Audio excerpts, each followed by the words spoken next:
સમજાતું જ નથી શું કરું હું. આપણે પણ ઘણી વખત આવી ઘટનાઓ આપણામાં બને કે જ્યારે આપણા સાથે કંઈક એવી ઘટના બને પછી આપણને ખબર જ ન પડે કે આપણે શું કરવું જોઈએ. નહીં તો બધી જ વ્યવસ્થા આપણી પાસે હોય, અકસ્માત થાય આપણામાં, અને જે જગ્યાએ અકસ્માત થયો ત્યાં આપણે ઊભા હોઈએ, આપણા જ પરિવારના માણસ કોઈકને આપણે અકસ્માતમાં જોતા હોઈએ, આપણી પાસે ફોન હોય, આપણી પાસે બધી સગવડતા હોય, છતાં આપણે ફોન ન કરી શકીએ એમ્બ્યુલન્સને, બીજા લોકો ફોન કરે કે ભાઈ જલ્દી અહીંયા આવજો. કારણ કે આપણને એ ઘટના એવી છે કે ત્યારે આપણને કશું સૂઝતું જ નથી. તો નંદ બાબાને કશું સૂઝતું નથી, એટલે બહુ બધા લોકો ભેગા થઈ ગયા. એમાં એક વડીલ વ્યક્તિ કીધું કે એક કામ કરો, વૈદ્યને બોલાવો. નંદ બાબાની ઉંમર હતી, અંધારામાં પગ સરખા પડતાય નહોતા અને પોતે ચાલતા થયા એટલે એક યુવાન ગોપ આવીને કહે છે કે બાબા તમે અહીંયા રહ્યો, તમે કૃષ્ણને સંભાળો, હું વૈદ્યને બોલાવીને આવું છું.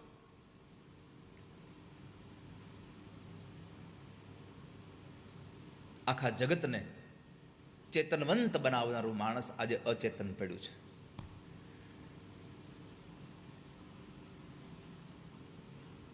પેલો નંદ બાબા અંદર આવે છે, પેલો ગોપ વૈદ્યને બોલાવવા માટે જાય છે. વૈદ્ય આવે છે, વૈદ્ય આવીને જોયું અને કહ્યું કે મૂર્છિત તો બહુ લોકોને જોયા પણ આવી મૂર્છા મેં મારી જિંદગીમાં જોઈ નથી હજી ક્યારેય.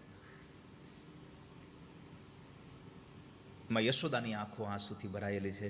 નંદ બાબાના ચહેરા ઉપર ખૂબ દુઃખની રેખાઓ છે. બધા લોકો જેટલા ઊભા છે કૃષ્ણને બધા ઘેરી વળ્યા છે.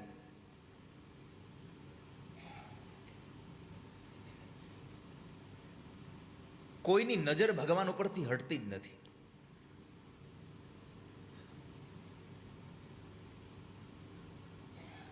વૈદ આવીને કહે છે કે મેં મૂર્છાઓ જોઈ છે પણ આવી જોઈ નથી. શરીર જોવે છે તો ઠંડુ પડતું જાય છે. અને આ તો કૃષ્ણની બધી લીલાઓ છે. મોટો ગારુડી છે. આને જેટલા નાટક આવડે છે એટલા કોઈને આવડતા જ નથી. આને જેટલા બધા પાત્રો ભજવતા આવડે છે એટલા પાત્રો કોઈને આવડતા જ નથી.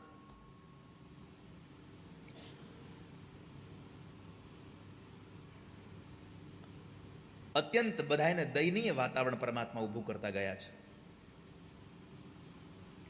પોતે પાછા અંદર અંદર બધું જોવે છો, પણ ભગવાનને સાબિત એ કરવું છે કે મને કશું થાય તો મને જાગૃત કરવા વાળું બીજું કોઈ નહીં, કેવળ ને કેવળ એક રાધિકા છે. પરમાત્માને આ સાબિત કરવું છે. ભગવાન પ્રાણવલ્લભા છે.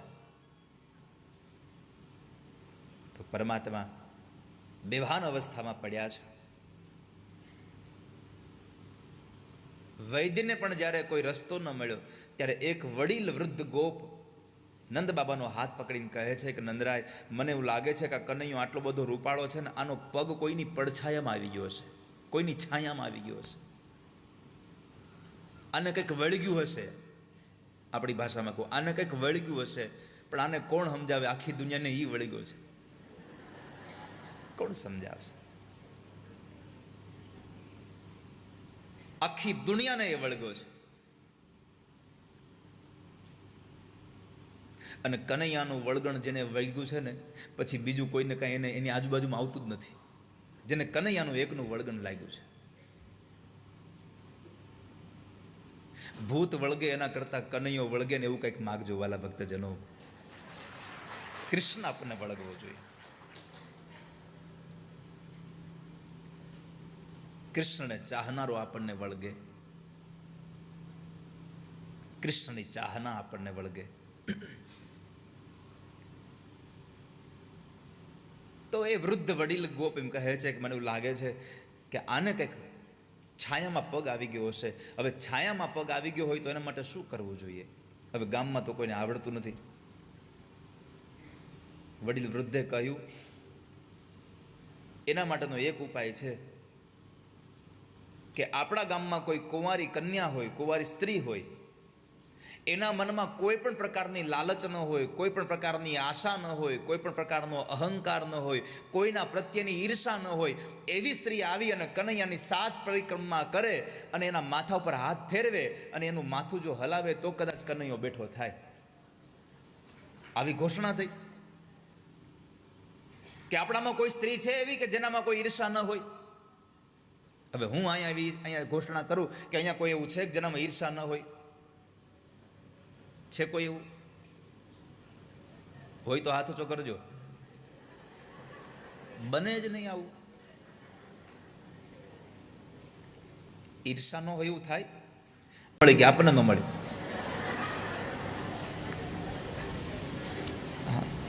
આમ પરિક્રમાના માર્ગ ઉપરથી આવતો મેં કોઈને જોયું નથી, હું તો ખાલી જ વાત કરું છું. પરિક્રમાના માર્ગ ઉપરથી આવતા હોઈએ અને બપોરના જમ્યા પછીના નીકળ્યા હોય અને થાકી ગયા હોય હાવ, એમાં રિક્ષા માટે જતા હોય ને એમાં આપણે હજી એક રિક્ષાને ઊભી રાખતા હોય ત્યાં બીજા અંદર બેસી જાય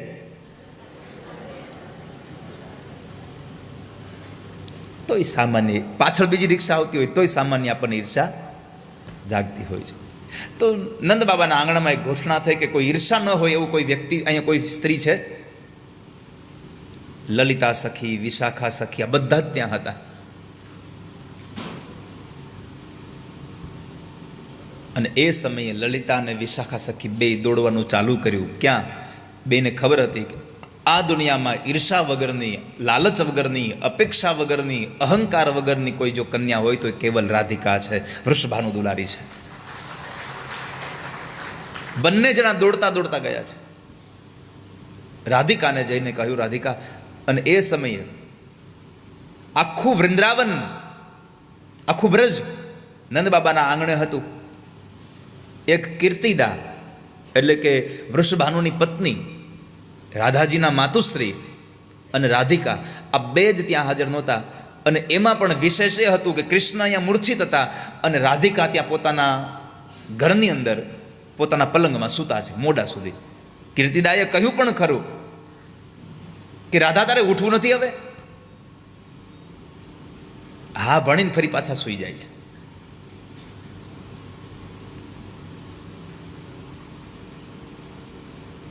લલિતા અને વિશાખા સખી બેન જણા આવે છે. રાધાજીને આવીને જગાડ્યા. રાધાજીને કહ્યું કે રાધા બહુ ગજબ થઈ ગયો છે. રાધાને ખબર હતી, કારણ કે સ્વપ્નમાં કૃષ્ણ બધું કહેતા હતા. અહીંયા રાધા બહુ ગજબ થયો. શું થયું? કનૈયો મૂર્છિત થઈ ગયો છે, કૃષ્ણ મૂર્છિત થયા છે. રાધાએ સહજતાથી કહ્યું, આંખો હજી ચોળતા ચોળતા, મને ખબર છે. કેમ? તો કે મને કહેતા હતા કે રાધા મારે કંઈક એવી ઘટના ઘટવી છે અહીંયા કે લોકોને ખબર પડે કે કૃષ્ણ ને રાધા શું છે બંને જણા.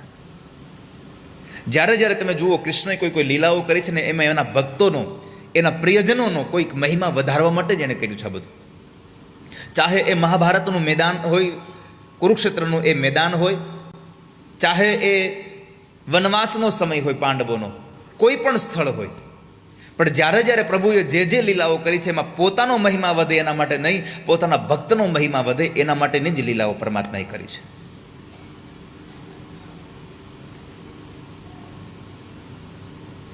તો રાધાજીને ભગવાને કહેલું હતું. લલિતા અને વિશાખા સખીએ વાત કરી કે ત્યાં વૈદ્ય આવ્યું પણ જોયું છે કે આને કોઈની છાયામાં પગ આવ્યો છે અને કોઈએ ઘોષણા કરી છે કે જેનામાં ઈર્ષા ન હોય, જેનામાં કોઈ લાલચ ન હોય, જેનામાં કોઈ આશા ન હોય, જેને કોઈ અહંકાર ન હોય, એવી કોઈ કન્યા, અપરિણિત કન્યા જો કૃષ્ણને 7 પરિક્રમા કરે અને એના મસ્તક પર હાથ ફેરવે તો કૃષ્ણ કદાચ ઊભા થાય એવી સંભાવના છે. તું ચાલને જલ્દી. રાધિકાને સાથે લઈને આવે છે. બધા જ લોકોએ એને રસ્તો પણ કરી આપ્યો. આટલી ભીડ હતી પણ રસ્તો કરી આપ્યો. અને તમે પ્રભુ તરફ જવા માટે નીકળો ને એટલે ગમે તેવા અવરોધ હોય પણ તમારો રસ્તો થયા વગર રહે નહીં કોઈ દિવસ. તમે પ્રભુ તરફ તમારી ગતિ હોવી જોઈએ, ઈશ્વર તરફ તમારે જવાનું હોવું જોઈએ. અહીં બાકે બિહારીમાં આટલી ગર્દી છે, કઈ ઓછી ગર્દી છે? ગયા કે નથી ગયા દર્શન કરવા? કેટલા લોકો જઈએ બાકે બિહારી? ઓ, આજે ત્રીજો દાડો છે ત્યારે હજી 10% લોકો મંદિરે ગયા છે. બોલો. અરે હું તમને એટલી પ્રાર્થના કરું છું કે જેટલા દિવસ રોકાવો ને એમાં જેટલી વખત તમને જવાનો અવસર મળે એટલી વખત જાજો બાંકે બિહારી પાસે. એવું લાગે તો 10-15 જણા એક હારે જવું ને ધક્કામુક્કી કરીને ઘરે જવું. જગન્નાથપુરી યાદ છે દેવરાજભાઈ? જગન્નાથપુરીમાં એટલી ભીડ હોય અને પછી આખું અમારું ટોળું જાય સંઘ દર્શન કરવા. રોજ જવાનું આ નિયમ, રોજ. ઘણી વખત તો લોકો એવું કહેતા કે આપણે દર્શન કરવા જઈએ ધક્કા મારવા જાય છે. તો અમે જઈએ અને ત્યાં આપ જાણો છો બધા વારે વારે ટેરો આવી જાય અને પછી જે હૈસો લાગે તો મંદિરના એ દરવાજા પાસે ઊભો હોય ને પછી દરવાજાની બહાર કાઢવો ન પડે.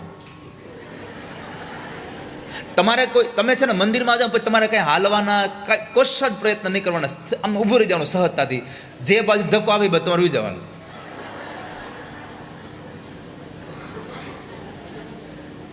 કાલે દર્શન કરવા ગયા ઠાકોરજીના, બાકે બિહારીના દર્શન કર્યા ગઈકાલે.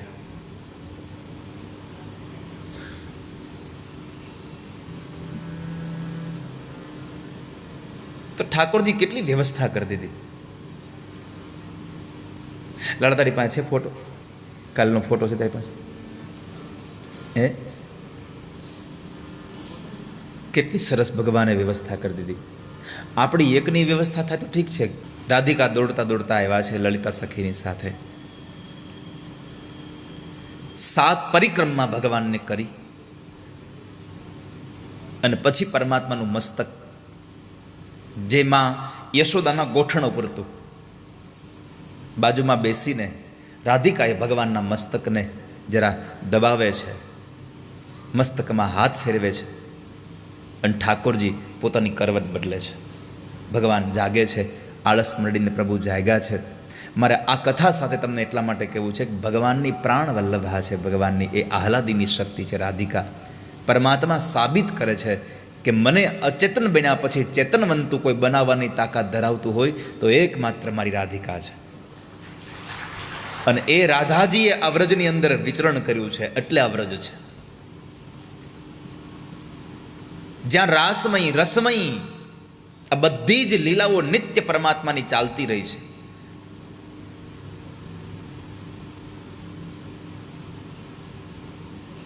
શ્રીમદ ભાગવતમાં વ્રજનો એટલો મોટો મહિમા ગાયો છે. પુણ્યબત બ્રજ ભુવો યદયં નૃલિંગમ ગૂઢ પુરાણ પુરુષો વનચિત્રમાલ્ય ગાહ પાલયન સહ બલઃ ક્વણયન ચ વેણું વિક્રીડ્યાંચતિગિરિ તરમાર્ચિતાંઘ્રી.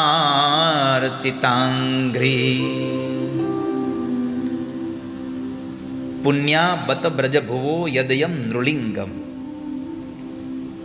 सच पूछो तो ब्रज भूमि ही परम पवित्र और धन्य है, क्योंकि यहाँ ये पुरुषोत्तम मनुष्य के वेश में छिप कर रहते हैं. भगवान स्वयं मनुष्यना रूपनी अंदर છુપાઈને રહે છે. स्वयं देवादिदेव महादेव भगवान शंकर और श्री रमा देवी जिनके चरण की पूजा करती है.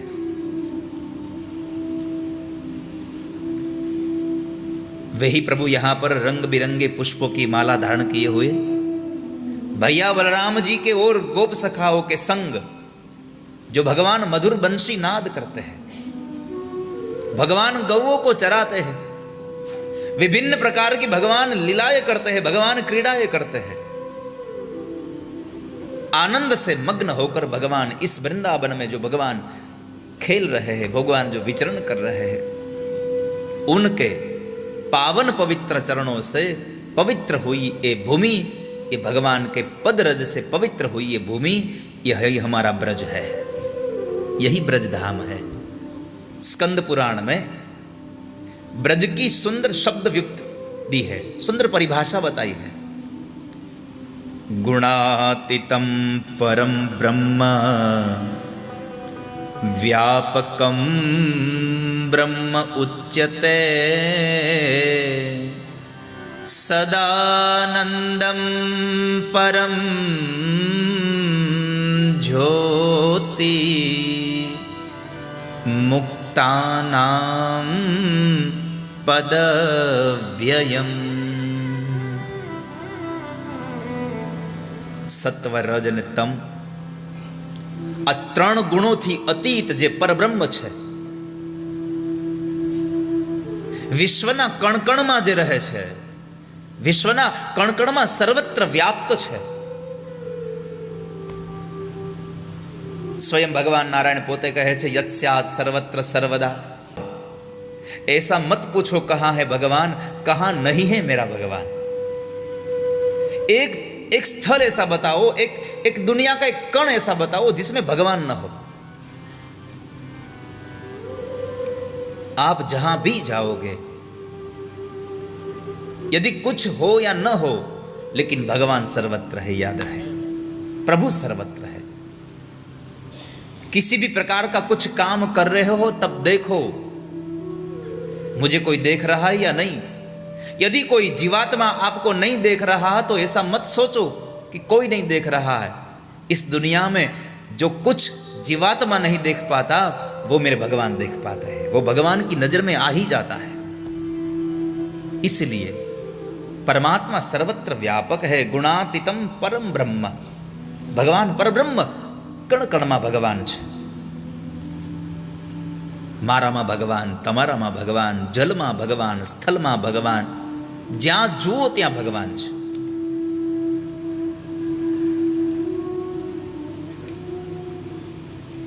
તો એ પરમાત્મા જે વ્રજની અંદર રહીને વિચરણ કરે છે, એટલા માટે આ વ્રજ છે.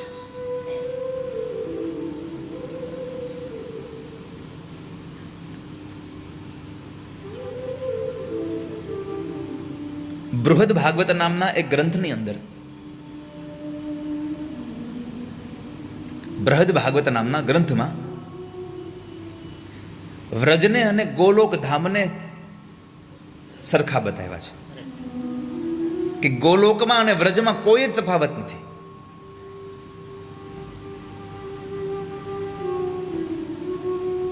યથા ક્રીડતી તદ ભૂમો ગોલોકેપી તથૈવ સહ અધ ઉર્ધ્વતયા ભેદો નયો કલ્પ્યેત કેવલમ. આ સંસારમાં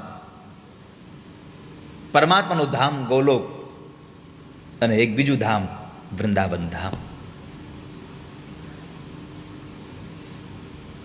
આ બેમાં ભગવાન લીલાઓ સરખી જ કરે છે, જરાય તફાવત નથી.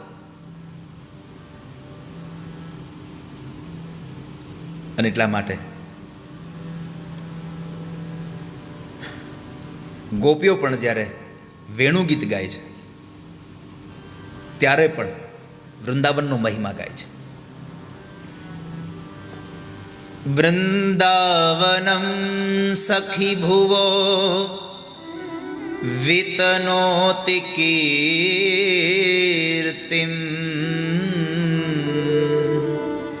યદેવકી સુતપદાંબુજલ ધલક્ષ્મી ગોવિંદ વેણુમન્મત્તમયુરૃત્યમ પ્રેક્ષાદ્રિસર્વપરતા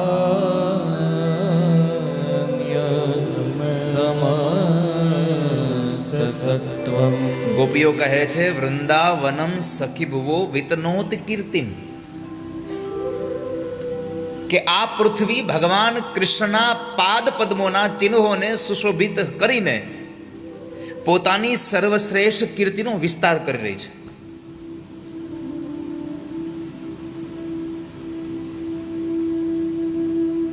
રમણ રેતીમાં જાઓ ને તો રમણ રેતીના એ રેતી માટી લઈને પોતાના મસ્તક પર પધરાવજો. બાકી બિહારીના મંદિરમાં જાઓ તો એના એ ચોગાનની રજ તમારા મસ્તક ઉપર પધરાવજો. તમને થશે કે અહીંયા તો આ બધા ભક્તો આવેલા છે,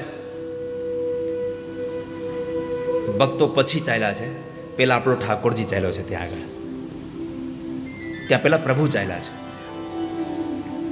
માટે જે જે સ્થાનમાં જાઓ એ સ્થાનમાં એ ભૂમિ, એ રજ તમારા મસ્તક ઉપર પધરાવજો, માથું ટેકવજો. તો ભગવાનના એ પાદ પદ્મોથી,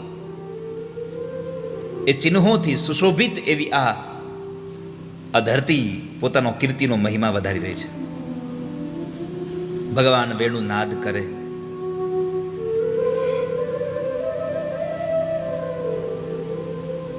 તો એવી વ્રજભૂમિમાં આપણે આવ્યા છે કે જ્યાં પ્રભુ પોતે પધાર્યા છે.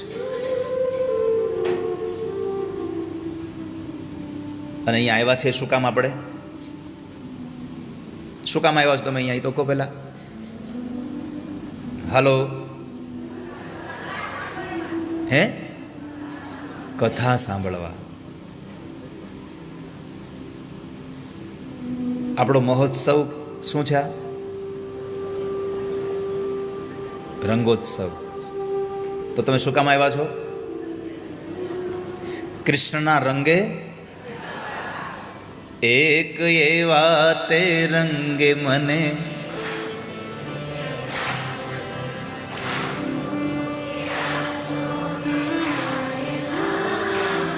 એક એવા તે ભીતરથી રંગ એનો જાય ના. આપણે કનૈયાના પ્રેમના રંગે રંગાવા આવ્યા છે. આપણે રંગાવવું છે. અને એ કૃષ્ણના રંગે રંગાવવા માટે ભગવાનની કથા આપણે સાંભળતા હતા. અને એ કથામાં ગઈકાલે આપણે ભગવાન વ્યાસ અને નારદનું મિલન થયું. વ્યાસ અને નારદના મિલનમાં વ્યાસજીના આશ્રમમાં નારદજી પધારે છે. વ્યાસજીને ખિન્ન મને જોયા.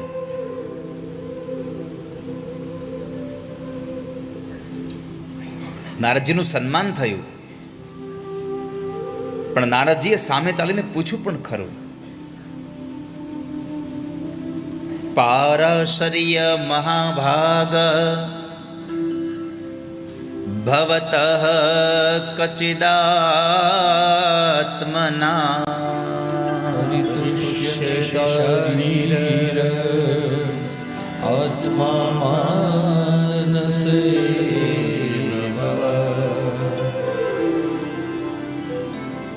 ભગવાન માટે પ્રાર્થના થઈ. ભગવાન વ્યાસજીને કહ્યું, હે પારાશર પુત્ર, હે પરાશર પુત્ર, પારાશર્ય મહાભાગ ભવતઃ કચ્ચિદાત્મના. શું થયું? તમારા જેવા મહાપુરુષ આમ ખિન્ન મને બેસે?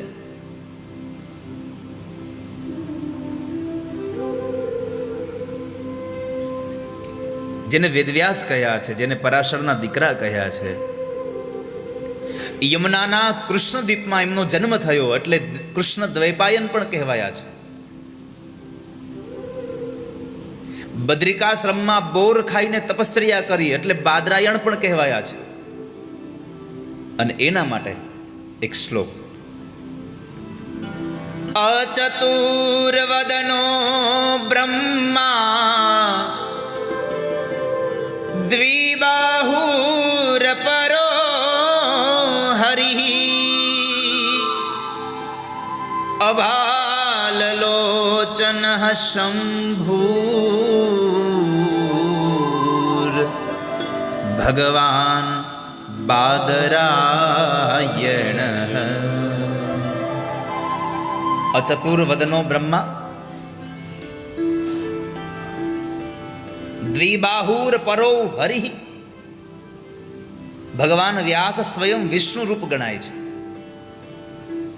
બ્રહ્માનું રૂપ પણ ગણાય છે, શિવનું રૂપ પણ ગણાય છે. 4 મુખ નથી છતાં બ્રહ્મા છે. કારણ 4 વેદ છે એ ભગવાન વ્યાસ પાસે છે એટલે બ્રહ્મા કહેવાયા છે.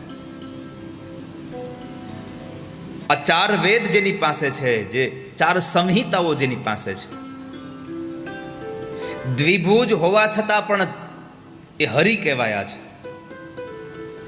નહીં તો ભગવાન હરિ હોય, ચતુર્ભુજ હોય, પણ છતાં અહીંયા ભગવાન વ્યાસને હરિ કહીને બોલાવ્યા. દ્વિબાહુર પરો હરિ. કારણ અવિનયને હરનારા છે. હરતી ઇતિ હરિ. જે બીજાનું અવિનયને, બીજાના ક્લેશને હરે. ભક્તજના નામ ક્લેશમ હરતી ઇતિ હરિ. તો એ પરમાત્મા એવા છે અને બીજા ભગવાન વ્યાસ એવા છે કે જેનાથી દ્વારા લખાયેલા ગ્રંથોથી બીજાના ઘણા બધાના અવિનયને હરી નાખનારા છે. એટલે એ હરિ છે. ભાલમાં ત્રીજું લોચન નથી, છતાં ભગવાન શિવ કહેવાયા. કારણ આપણી બે ચર્મ ચક્ષુ છે, પણ ભગવાન વ્યાસ પાસે ત્રીજી જ્ઞાનની ચક્ષુ છે, એટલે એ શિવ પણ કહેવાયા છે. વેદનું વિભાજન કરે, બીજાના અવિનયને કાપે એટલે હરિ છે, અને જ્ઞાનની ત્રીજી આંખ એની પાસે છે, એટલે ભગવાન શંકર છે. અચતુર્વદનો બ્રહ્મા દ્વિબાહુર પરો હરિ અભાલ લોચન શંભુર ભગવાન બાદરાયણ. તમે કેમ દુઃખી થયા છો? નારદજીએ પૂછ્યું એટલે વ્યાસજીએ પોતાની ચિંતા બતાવી કે નારદજી, સાચું કહું, મેં આટલા બધા ગ્રંથો લખ્યા, આટલા બધા પુરાણો લખ્યા, પણ મને શાંતિ ન મળી. નારદજીએ કહ્યું કે વ્યાસજી, શાંતિ મળે એના માટેનું એક સાધન તમને આપું. તમે અત્યાર સુધી જે કંઈ લખ્યું એ બધું જ્ઞાન લખ્યું, અને જ્ઞાનમાં માણસને આળસ અને પ્રમાદ આવે. એટલે એક કામ કરો, હવે તમે ભગવાનના લીલા ચરિત્રને લખો, ભગવાનના જીવન ચરિત્રને લખો. તમે ભાગવતને ભાખો, અને પ્રભુનું જો તમે જીવન ચરિત્ર લખશો ને તો તમને આનંદ આવશે. લ્યો આ ચતુર શ્લોકી ભાગવત, જે મને મારા પિતાજી પાસેથી મળ્યું છે. નારદજીએ આપ્યું, પણ બ્રહ્માજીએ, ભગવાન વ્યાસે કહ્યું કે હું એકલો શું કરું આમાં, મને કોઈક મદદ કરે એવો કોઈક બતાવો. કેમ કે એવા હતા, એને મળેલા લોકોએ એના લેખોમાં લખ્યું છે કે ગાંધીજીને મળવા જઈએ ત્યારે ગાંધીજી કંઈક લખતા હોય તો એક હાથે ન લખે, બે હાથે લખે, બેયમાં પાછું અલગ અલગ લખતા હોય. ગાંધીજી બંને હાથે રાઇટિંગ કરતા, લખતા હતા, અને કોઈ ત્રીજો માણસ આવીને જો એની પાસે બેસે તો પાછા એની વાતો કરતા જઈને લખતા જાય. આટલી પ્રતિભા હતી ગાંધીજીમાં, એટલે આખી દુનિયામાં બાપુ કહીને ઓળખાય છે, એટલે બધાના ખીચામાં રહે છે.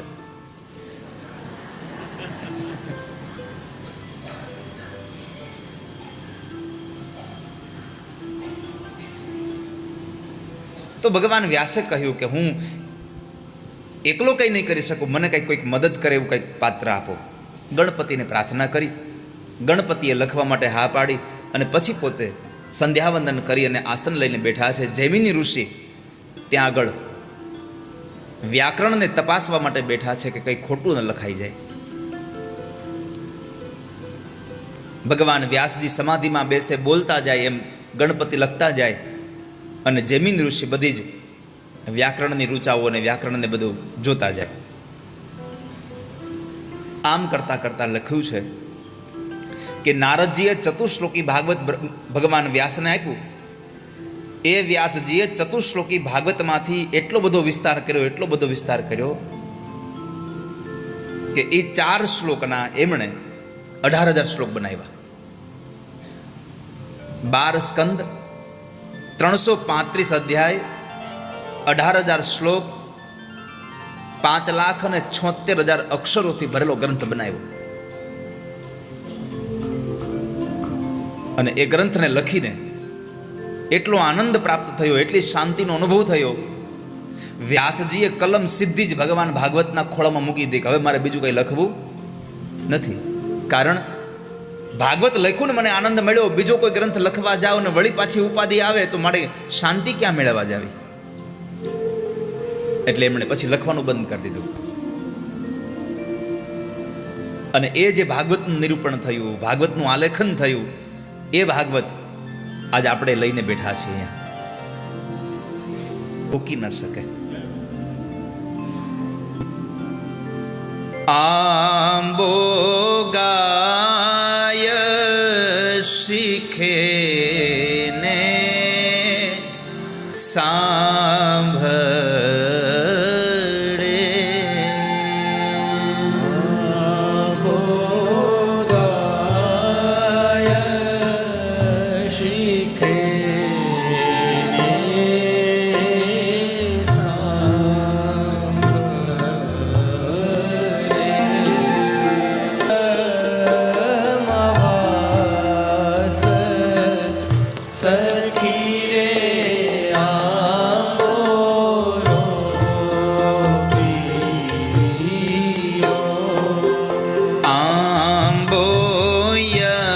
આ શ્લોકોનું ગાન. ભગવાન વેદ વ્યાસે પોતાના આશ્રમમાં રહેલા બાળકોને શીખડાવ્યું અને એક આજ્ઞા કરી કે તમે જ્યારે પણ જંગલમાં જાઓ ત્યારે શ્લોકો ગાવાના, પણ અધૂરા ગાવાના. કોઈ માણસ આવીને એમ તમને પૂછે કે આ અધૂરો શ્લોક શું કામ ગાવ છો, અમારે આખો સાંભળવો છે, તો એને તમારે સંભળાવો. કારણ કે વ્યાસજીને ખબર હતી કે હીરાની કિંમત ઝવેરીને જ ખબર પડે, બાકી તો આપણને કાચ અને હીરો બધું સરખું જ લાગે.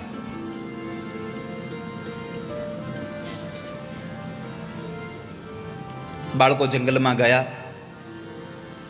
ગુરુદેવની આજ્ઞા પ્રમાણે અધૂરો શ્લોક ગાય. બરહા પીડમ નટવર વપુઃ કર્ણયો કર્ણિકારમ બિભ્રદવાસઃ કનક કપિશમ વૈજયંતિં ચ માલા. અધૂરો શ્લોક ગાય. ભગવાનના શૃંગારનો આ શ્લોક છે. અને આ સંસારમાં પરમાત્માનો શૃંગાર જેવો થાય છે એવો શૃંગાર બીજા કોઈનો થતો નથી. બીજી એક વાત યાદ રાખજો વાલા વૈષ્ણવો, બધા ભગવાનને માપમાં શૃંગાર કરાય. આને ગમે તેટલો કરો તો અધૂરો જ લાગે, ગમે તેવો કરો તો સારો લાગે પાછો. કારણ કે કૃષ્ણનો શૃંગાર તમે સાંભળ્યો હોય ગ્રંથોમાં, કથાઓમાં. મેં આગળ કહ્યું છે કે આ તો હવે આપણે આ સગવડતાઓ થઈને આટલા સરસ સરસ ભગવાનને આવા વસ્ત્રો પહેરાવીએ છીએ. પરમાત્મા તો ખાલી પિતાંબર પહેરતા અને ઉપરનું ખાલી ગળામાં રાખતા. તો આપણને થાય કે લખ્યું તો છે ભગવાને માળાઓ પહેરી છે, ભગવાને મુગટ પહેર્યો છે. ભગવાન જે વાછડાઓને લઈને જતા હતા અને વાછડાઓને બાંધવા માટેના જે પેલા દોરડા આવતા ને, એ દોરડાઓ ગળામાં નાખે, એનો હાર થઈ જાય. જંગલમાં ચાલ્યા જતા હોય ને કોઈ સરસ મજાના પુષ્પો હોય તો એને તોડી લે અને એ દોરડા સાથે બાંધી દે. એની ભગવાનની વનમાળા બનતી હતી. નાનો એવો દોરડો એનો ટુકડો હોય એ માથામાં વીંટાળે અને પછી મોરલાનું એમાં પીછું નાખી દે, ભગવાનની પાઘ થઈ જતી હતી. અત્યારે પણ તમે જુઓ ઠાકોરજીને ગમે તેવો આડાવળો શૃંગાર કરો તો એને હારો જ લાગે, કારણ કે ફેશનેબલ જ એટલો છે. આના જેવી કોઈ ફેશન જ ન કરી શકે. આપણે કહીએ આ છોકરાઓ અત્યારે કેટલા ફેશનેબલ થઈ ગયા. આ લાંબા વાળ રાખવાની ફેશન આપણા કનૈયા આપી છે. હા, એ મોટા મોટા વાળ રાખતા હતા કૃષ્ણ.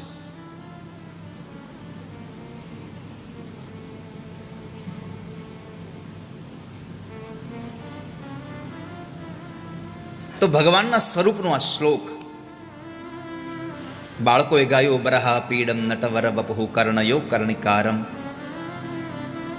પરમાત્મા પીળી કરેણનું પુષ્પ પોતાના કાન ઉપર રાખતા હતા. અહીંયા બિભ્રદવાસઃ કનક કપિશમ વૈજયંતિં ચ માલા. ભગવાન વૈજંતી માળાઓને ધારણ કરી અને ઠાકોરજી જંગલમાં જતા હોય. પણ આ શબ્દો દિગંબર અવસ્થામાં બેઠેલા, જેનું વસ્ત્ર છૂટી ગયું છે, વસ્ત્ર છોડવાથી નિર્વસ્ત્ર થવાય અને વસ્ત્ર છૂટી જાય તો દિગંબર થવાય. આ બેમાં તફાવત બહુ છે. સુખદેવજી મહારાજનું વસ્ત્ર છૂટી ગયું છે. શેનું? તો કહે વાસનાનું. વાસનાનું વસ્ત્ર છૂટી ગયું એટલે દિગંબર થયા. અને પછી એના કાનમાં જ્યારે શબ્દો સંભળાયા તો એમ થયું કે આ તો મારા ઠાકોરજીનો શૃંગાર છે. પણ મારા ઠાકોરજીનો શૃંગાર છે તો હજી માથામાં મોર પીછ નથી આપ્યું અને હાથમાં વાંસળી કેમ ના આપી? શૃંગાર અધૂરો કેમ રાખ્યો છે? એટલે જે દિશામાંથી અવાજ આવતો હતો એ દિશામાં દોડી આવ્યા છે. દોડતા દોડતા આવ્યા છે. બાળકોને જોયા અને બાળકોને પૂછ્યું કે હે બાળકો, આ શ્લોક તમે ગાઓ છો? હા મહારાજ, અમે ગાઈએ છીએ. કેમ? માણસ જીવતો હોય અને એના વખાણ થાય એને યશ કહેવાય. માણસ જીવતો હોય અને એના વખાણ થાય એને યશ કહેવાય. માણસ મરી ગયા પછી પણ એના વખાણ થાય એને કીર્તિ કહેવાય. ભગવાનની કીર્તિ ગવાઈ રહી છે, કર્ણની કીર્તિ ગવાઈ રહી છે. કામ કરીને જેવા જાઓ કે તમારા ગયા પછી પણ તમારી કીર્તિ ગવાવી જોઈએ.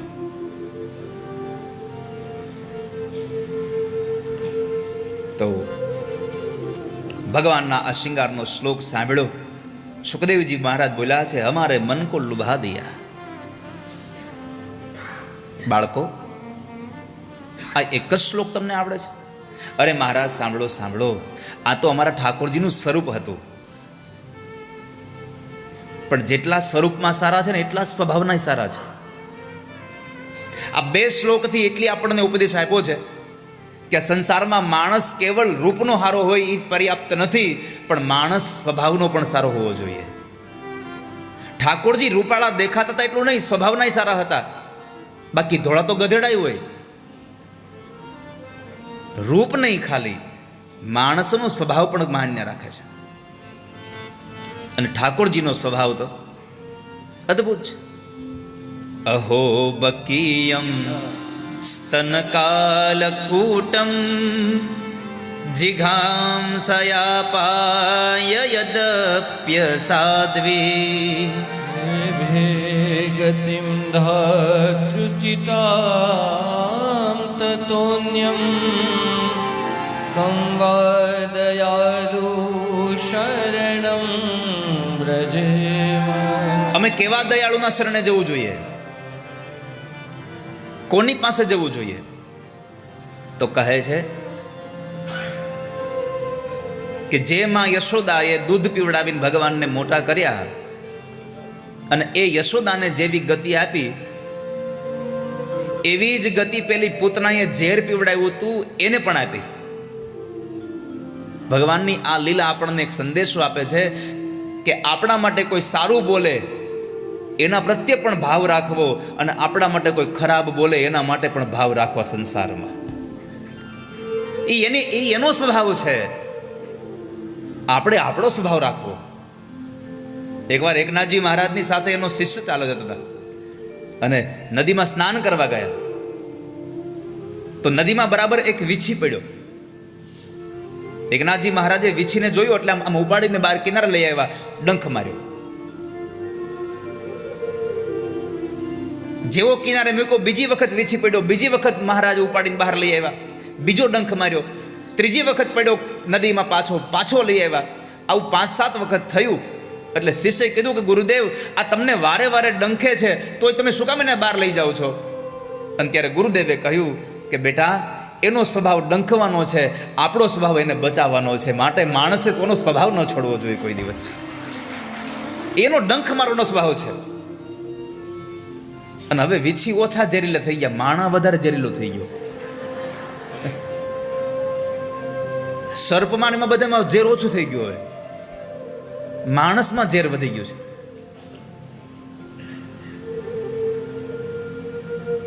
તો પરમાત્મા એવા સ્વભાવના છે કે ભગવાનને દૂધ પીવડાવે એ યશોદાને પણ ગતિ આપી, ઝેર પીવડાવે એ પૂતનાને પણ ગતિ આપી. નિંદા કરે એનોય દ્વેષ નહીં, અને સ્તુતિ કરે એની સરાહના નહીં. નિંદંતુ નીતિ નિપુણા. નીતિ શતકમાં એક શ્લોક આપ્યો છે, નિંદંતુ નીતિ નિપુણા.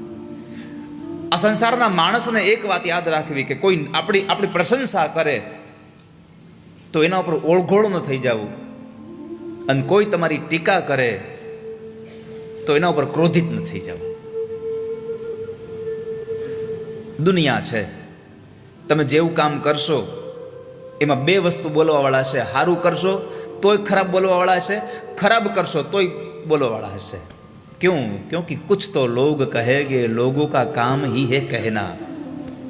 દુનિયાનું કામ જ છે કે કેવું, બોલી જ રહી જ ન શકે. તો ભગવાનના 2 શ્લોકો સાંભળ્યા. સુખદેવજી મહારાજ પ્રશ્ન કરે છે કે તમે આ ક્યાંથી લઈ આવ્યા? તમને આ શ્લોક કોણે ભણાવ્યા? આ 2 શ્લોક છે? અરે મહારાજ, આ તો 2 શ્લોક ખાલી તમને સેમ્પલના આપ્યા છે. ગોડાઉન તો આખું હજી અમારા આશ્રમમાં પડ્યું છે. કેમ? આવા 18,000 શ્લોક છે. કોની પાસે ભણ્યા તમે? અમારા ગુરુદેવ પાસે. કોણ તમારા ગુરુદેવ છે? વેદવ્યાસ ભગવાન. સુખદેવજીના કાનમાં વેદવ્યાસ નામ પડ્યું. આનંદનો પાર ન રહ્યો કે આ તો મારા બાપની સંપત્તિ છે.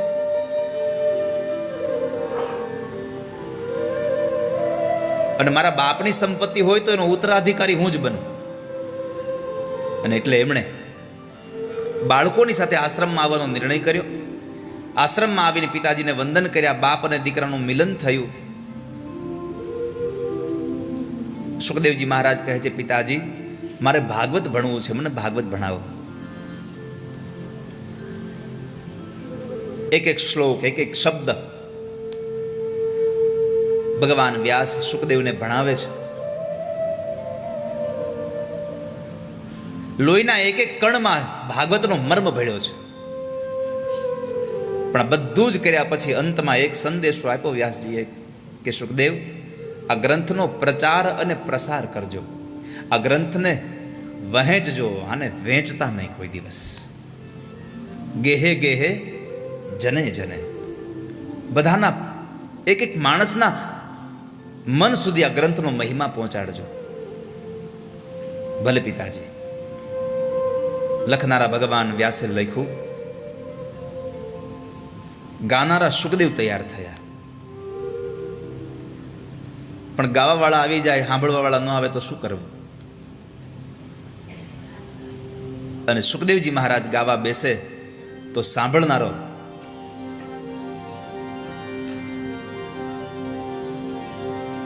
પરમ શ્રોતા પરીક્ષિત છે.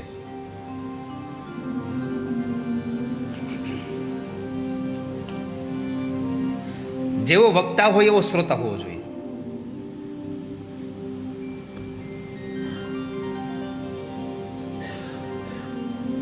જેવો શ્રોતા હોય એવો વક્તા હોવો જોઈએ.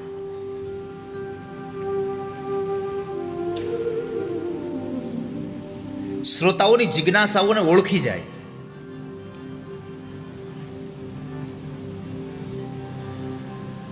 એવો વક્તા હોવો જોઈએ.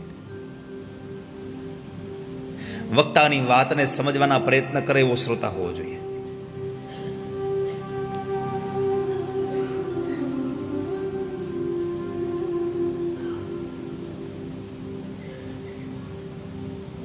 અને એ ભાગવતનો પરમ શ્રોતા પરીક્ષિત મહારાજ.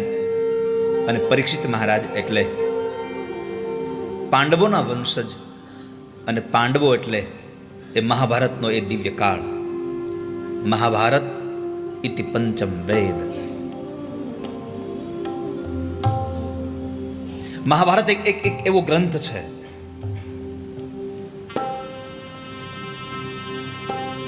ગીતાજી પણ એમાં છે.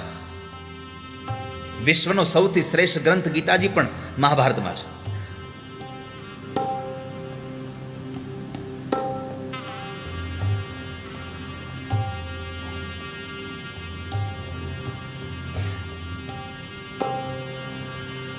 મહાભારત શબ્દ આપણા કાનમાં પડે ને તો કેટલા પાત્રો મહાભારતના દેખાય આપણને. આપણી જેવી દ્રષ્ટિ, આપણી જેવી વિચારધારા. કેટલાય લોકોને એ કૃષ્ણના વિરાટ સ્વરૂપના દર્શન દેખાતા હશે. કેટલાય લોકોને દ્યુત સભા દેખાતી હશે. કેટલાય લોકોને બાણ શૈયા ઉપર પડેલા દાદા ભીષ્મ દેખાતા હશે. કેમ કે તુંડે તુંડે મતિર ભિન્ના. બધાની મતિ અલગ છે, બધાની વિચારધારા અલગ છે, બધાની દ્રષ્ટિ અલગ છે.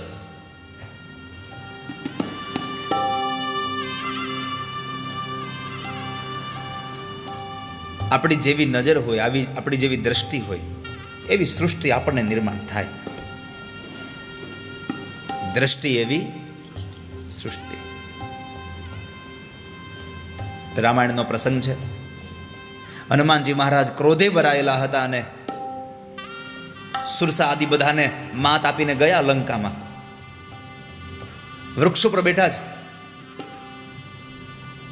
માને પ્રણામ કર્યા, બધી વાતચીત કરી. પછી માને કહ્યું, માં ભૂખ બહુ લાગી છે. માએ કહ્યું, બેટા આ બધા જે સફેદ પુષ્પ છે ને ખાઈ લે, ખાવા જેવા છે. હનુમાનજી કીધું, માં આમાં સફેદ ક્યાં છે? આ બધા લાલ ફૂલ છે. આ તો બધા લાલ પુષ્પ છે, સફેદ તો દેખાતા જ નથી. માં જાનકીજી કીધું કે દીકરા, એ બધા સફેદ ફૂલ છે, પણ તને લાલ એટલા માટે દેખાય છે કે તારી આંખમાં ક્રોધ ભર્યો છે.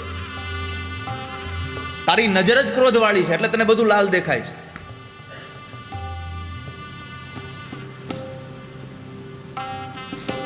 જેવી દ્રષ્ટિ એવી સૃષ્ટિ.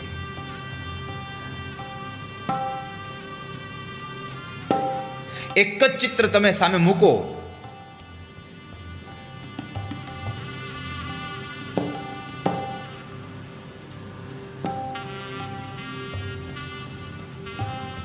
તો કદાચ જોનારા બહુ બધા હોય, પણ એના પ્રત્યેનો ભાવ વ્યક્ત કરવાની બધાની ભાવના અલગ અલગ હોય.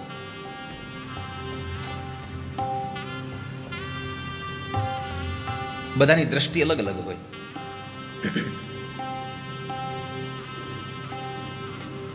એ મહાભારતના કાળમાં પરીક્ષિતના જન્મ માટે મારે તમને લઈ જવા છે થોડી વાર.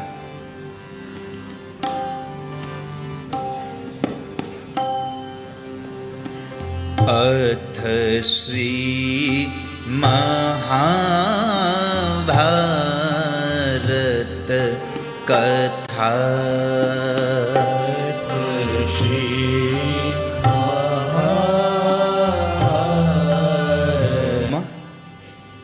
તતો વિજય. જ્યાં ધર્મ છે, જો કે એક વાક્ય અલગ પણ છે, યતઃ ધર્મ તતઃ કૃષ્ણ. જ્યાં ધર્મ હોય ત્યાં કૃષ્ણ છે, અને કૃષ્ણ હોય ત્યાં પછી કેવું ન પડે, ત્યાં વિજય જ હોય, ત્યાં જય જ હોય. તમારામાં ધર્મ હશે. ભગવાને પાંડવોનો પક્ષ એટલા માટે પસંદ કર્યો કે પાંડવોમાં ધર્મ હતો. કયો ધર્મ? ધૃતરાષ્ટ્રની ભાવના. કૌરવો એટલે ધૃતરાષ્ટ્ર છે, અને પાંડવો એટલે હુતરાષ્ટ્ર છે.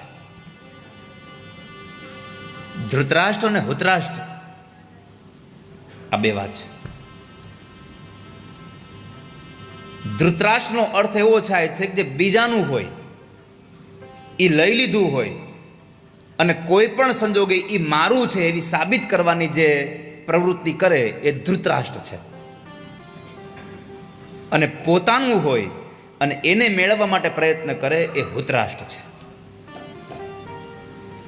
પરમાત્મા પાંડવોના પક્ષમાં હતા. એનું કારણ એ હતું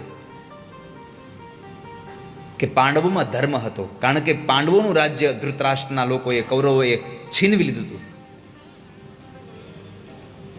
ભગવાને બહુ સમજાવ્યા હો કે ભાઈ તમે યુદ્ધ ન કરો. આ યુદ્ધ કરો તો આમાં પાંડવોને કાંઈ ખોટ જવાની છે નહીં. કારણ કદાચ યુદ્ધ કરો, પાંડવો યુદ્ધ હારી જશે તો આમે રાજ્ય ક્યાં એની પાસે છે, તો તમે લઈ જ લીધું છે. અને કદાચ જો પાંડવો જીતી જશે તો ખોટ તમારે જાય. આ તમારે આમ મર્યા પછી દેવું પડશે, એના કરતાં આપી દો. પણ આ દુનિયાનો નિયમ છે, વાયરા નો રે ઈ હાર્યા રે. ગમે તેટલું સમજાવો પણ ન સમજે એ પછી હાર્યા રે. પછી બેઠા બેઠા અફસોસ કરે કે ઓલું કહેતા હતા એમ કર્યું હોત તો સારું હતું.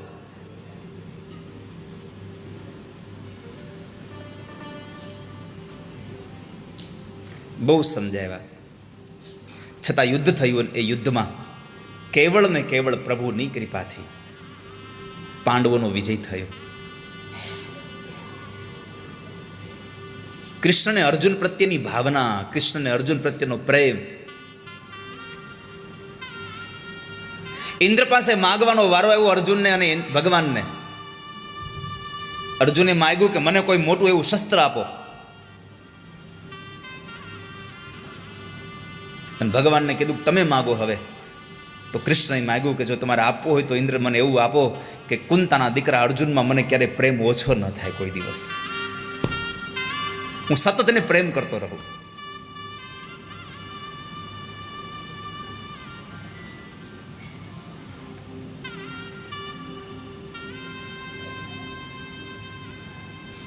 ભગવાનની કૃપાથી પાંડવો વિજયી થયા. ભીમસેનની એક ગદાના પ્રહારે દુર્યોધનની જાંઘો તૂટી.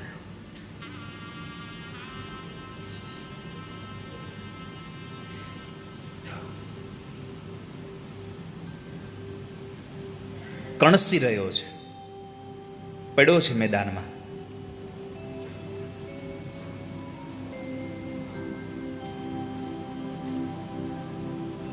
પારાવાર યાતનાઓને ભોગવી રહ્યો છે.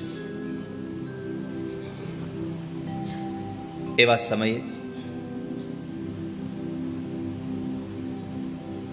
અશ્વત્થામા ત્યાં આવે છે.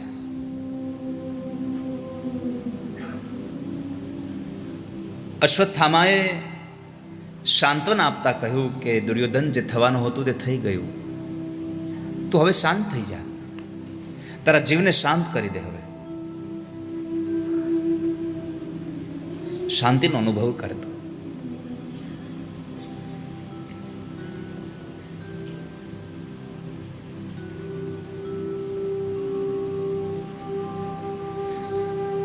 દુર્યોધન કહે છે કે અશ્વત્થામા, જ્યાં સુધી આ સંસારમાં પાંડવો જીવે છે ત્યાં સુધી મને શાંતિ નહીં મળે.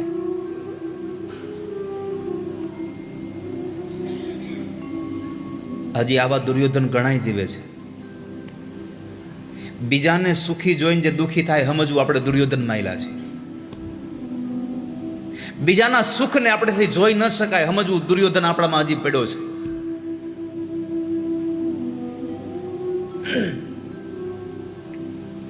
તમે તમારું સુખ મેળવીને સુખી થવાના પ્રયત્ન કરો, કોઈના સુખને જોઈને દુઃખી શું કામ થાવ છો?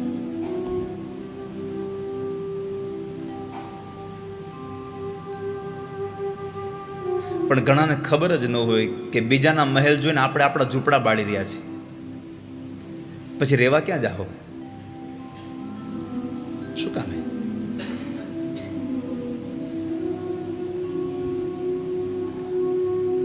દુર્યોધન કહે છે કે પાંડવો જીવે છે ત્યાં સુધી શાંતિ નહીં મળે. અશ્વત્થામાએ પ્રતિજ્ઞા કરી કે આવતીકાલ સવારનો સૂર્યોદય 5 પાંડવો નહીં જોઈ શકે.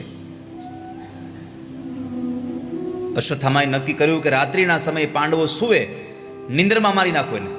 બાકી તો મારાથી યુદ્ધ કરવાની કઈ ક્ષમતા તો છે નહીં કે હું એની સાથે સામી છાતીએ યુદ્ધ કરી શકું.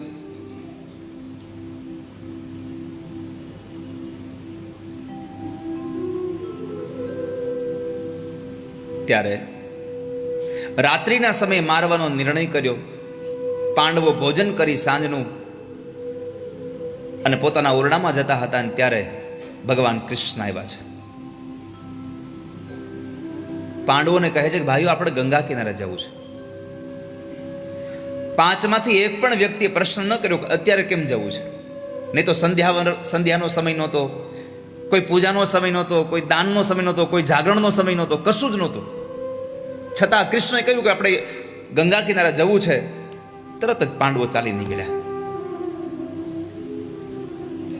ક્યારેક તમારો શુભ ચિંતક જ્યારે જે કહે ને એ સાંભળી અને એને અનુસરવું.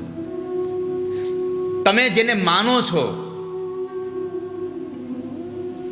પાંડવોમાં કૃષ્ણ પ્રત્યેની લાગણીઓ, કૃષ્ણ પ્રત્યેનો પ્રેમ, પાંડવો કૃષ્ણને બહુ માનતા હતા. પણ એક સૂત્ર તમને આજે આપી દઉં. તમે જેને માનો છો એને માનતા રહેવાથી કદાચ એને માન્યા જ કરો, એને માન્યા જ કરો તો તમારું કદાચ હિત થાય ન થાય ખબર નહીં. પણ મારી પ્રાર્થના છે, તમે જેને માનો છો એનું જો માનતા થઈ જશો ને તો તમારું હિત થયા વગર નહીં રહે કોઈ દિવસ. ઘણા લોકો કહેતા હોય હું મારા ગુરુને બહુ માનું, પણ ગુરુનું કાંઈ ન માને. પછી હું મારા મા બાપને બહુ માનું, પણ મા બાપનું કાંઈ ન માને.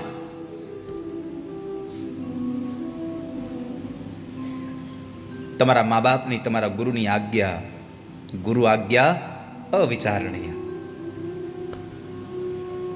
કદાચ તમને તમારા વડીલો, તમારા મા બાપ, તમારા ગુરુ આજ્ઞા કરે, એ આજ્ઞા કદાચ તમને ન ગમતી હોય. તમને એમ થતું હોય કે આમાં મારું શું હિત થશે, આમાં તો મારું ઉલટાનું અહિત થવાનું છે.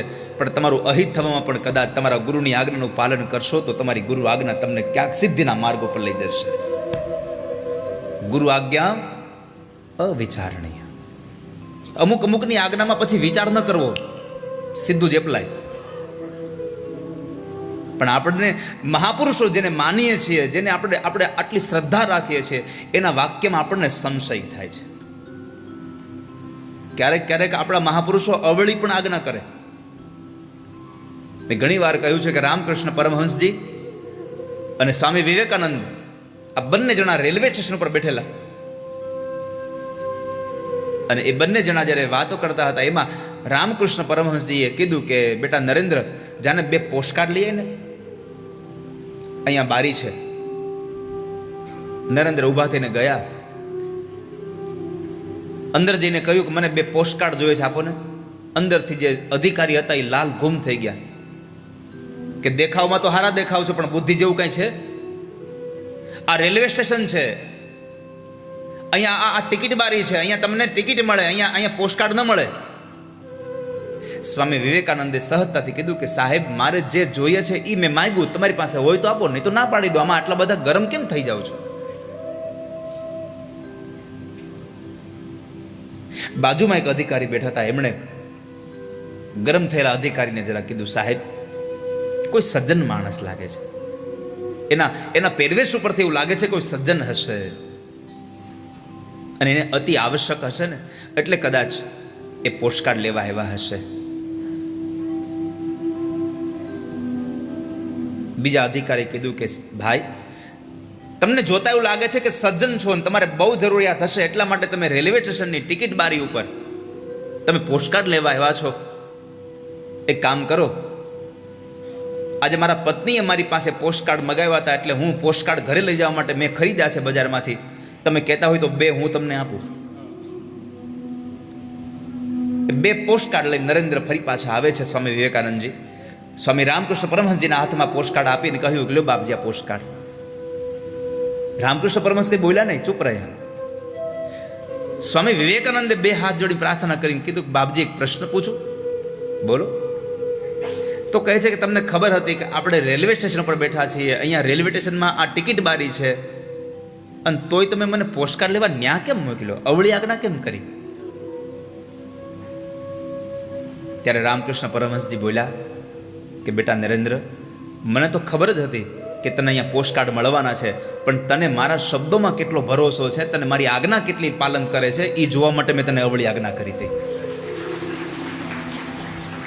માણસને જ્યારે ગુરુ કોઈ મળે ને, ગુરુ ગમે તે આજ્ઞા કરે, પાલન કરજો વાલા ભક્તજનો. તમારા મા બાપના વચનો પાલન કરશો, તમારા વડીલોના, તમારા શુભચિંતકોના, તમારા મહાપુરુષોના શબ્દોનું પાલન કરશો, તો કદાચ તમને દેખાતો એ ઊંડો દરિયો, તમને દેખાતો એ ઊંડો કૂવો, પણ તમારા માટે વૈતરણની નદી પણ બની જવા તૈયાર થઈ જશે, જો મહાપુરુષોના ચરણોનું પાલન કર્યું હશે. પણ આપણને શંકા જ ન્યા જાય છે કે મને આવી આજ્ઞા કેમ કરે છે? કૃષ્ણએ કહ્યું ચાલો, અને કૃષ્ણ પાંડવોને લઈને એટલા માટે જવાના હતા કે અશ્વત્થામા આવવાનો હતો મારવા માટે. પાંડવો નહોતી ખબર, પણ કૃષ્ણને તો ખબર હતી. તન કી જાને મન કી જાને, જાને ચિત્ત કી ચોરી, जिसके हाथ में जीवन, इसके आगे क्या छिपाना, जिसके हाथ में जीवन की डोरी. આપણા સૌના તનની મનની બધી જ વાતોને કૃષ્ણ જાણે છે.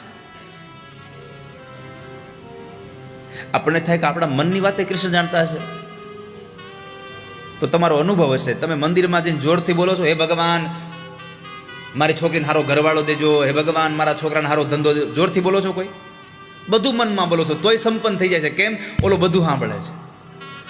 તન કી જાને મન કી જાને, જાને ચિત્ત કી ચોરી, इसके आगे क्या छिपाना, जिसके हाथ में अपने जीवन की डोरी. શું છુપાવી એની પાસે? મેં હમણાં કહ્યું, આ દુનિયામાં કોઈ પણ કામ કરો ત્યારે યાદ રાખજો, 2 વ્યક્તિને ખબર હોય છે, એક તમને અને એક ભગવાનને. આ 2 થી તમે છુપાવી જ નહીં શકો. તમે કદાચ તમારા બા બાપુજી સામે, તમારા વડીલો સામે તમે કદાચ ગુટકા નહીં ખાઓ, બાકી એકાંતમાં ખાતા હશો, તમને તો ખબર જ હશે.